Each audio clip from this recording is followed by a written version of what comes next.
প্রায়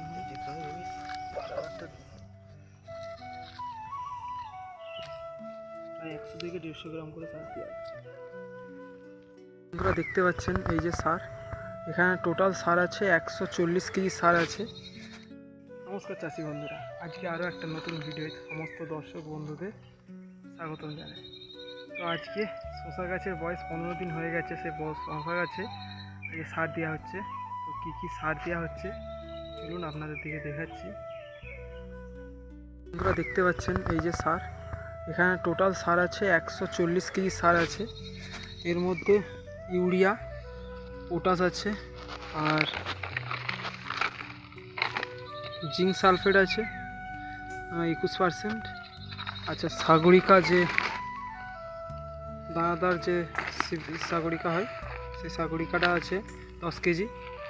তার সঙ্গে মাটিতে দেওয়ার যে বোরন আছে, আচ্ছা ধুরবি গোল্ড 25 কেজি এর মধ্যে দেওয়া আছে, দেখতে পাচ্ছেন টোটাল সার দেওয়া আছে। আর ফসফেট দেওয়া আছে প্রায় 20 কেজি, আর খোল আছে 1 বস্তা। টোটাল 12 কাঠা জায়গার জন্য 140 কেজির মতো প্রথম খাবার দেওয়া হচ্ছে।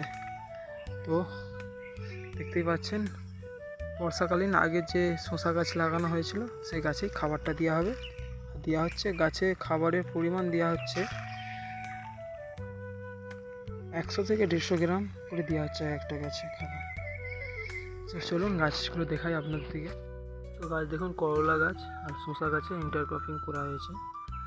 এতে গাছটাতে দুদিন আগে ডেলিগেট আর এর সঙ্গে হচ্ছে রনফেন একসঙ্গে মিক্স করে দেওয়া হয়েছে। দেখুন করলা গাছের গ্রোথ দেখুন।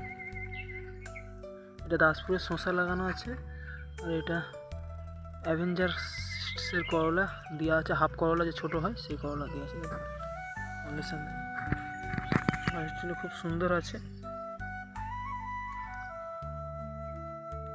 গাছের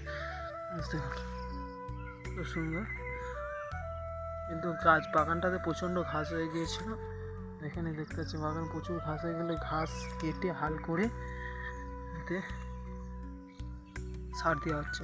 চলুন সার দেওয়ার ভিডিওটা আপনার দেখ।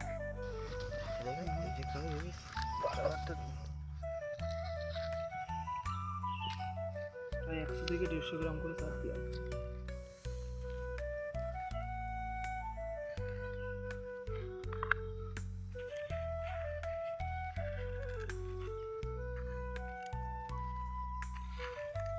এবারে করলা গাছটা খুব ভালো হয়েছে।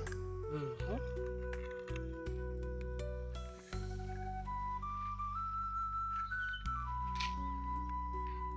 ভিডিও এই পর্যন্তই। তো শশা গাছে সার দেওয়া হচ্ছে, সার দেওয়ার পরে পরিচর্যা আপনারা দেখতে পাবেন এই চ্যানেলের মাধ্যমে।